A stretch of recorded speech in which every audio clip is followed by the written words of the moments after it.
Greetings. I'm Gerd Leonhard, Futurist in Zurich, Switzerland. I'll be involved with an event in Basel called the Good Future Forum. And as you may know, of course, a lot of my work in the past has circled around the good future. So I will be one of the keynote speakers there, and you can find out more about the event later in the URL below. I will be talking about the good future, and this is kind of a paradox today because a lot of people today don't actually believe in the good future. As we're looking at the world today, many people think that the future is bad. Climate change, we haven't really done much to fix this. Geopolitics is a mess. Going back to the past, artificial intelligence threatening to take most of our jobs. And the story goes on and on. So people talk really bad about the future. In fact, you could say the future has a bad reputation right now.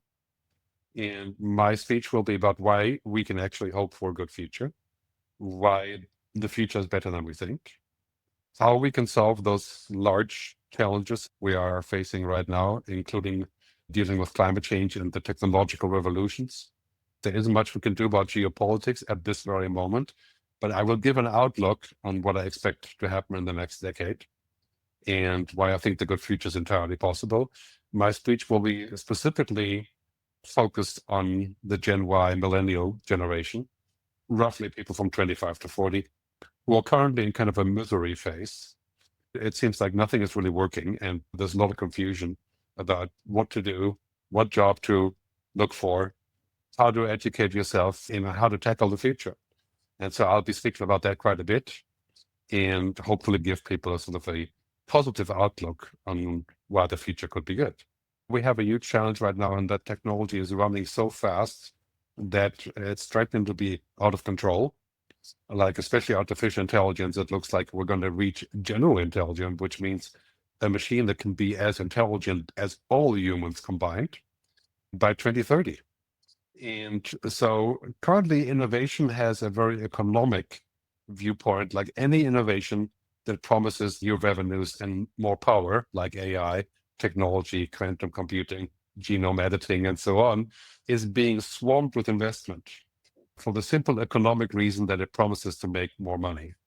In order for technology to be useful to humans, we need a reorientation towards a larger purpose, a larger agenda, the agenda of people, planet, purpose, and prosperity, and peace, of course. So I call it the 5 Ps. And this is now going through a tough period because a lot of countries are going backwards on this agenda, going back to the power agenda, and that's distorting the view of the future. But we are actually leaping towards a future where it's going to be more about a larger story, not just about one story. And this will be triggered by climate emergency, but also by what machines can do in terms of work. And this will be first a major challenge, and then will lead to a new renaissance, you could say, in the next 5 years. Sometimes you have a strong movement in the wrong direction, and then you have a backlash that brings the new direction forth. Every revolution has been like this. So now there's a reason for us to get busy because we're going backwards. We're going not to a future. And that triggers a lot of new relationships, a lot of new activities, a lot of new funding. And that's my hope. I think we can find that to be happening in the next 2 or 3 years.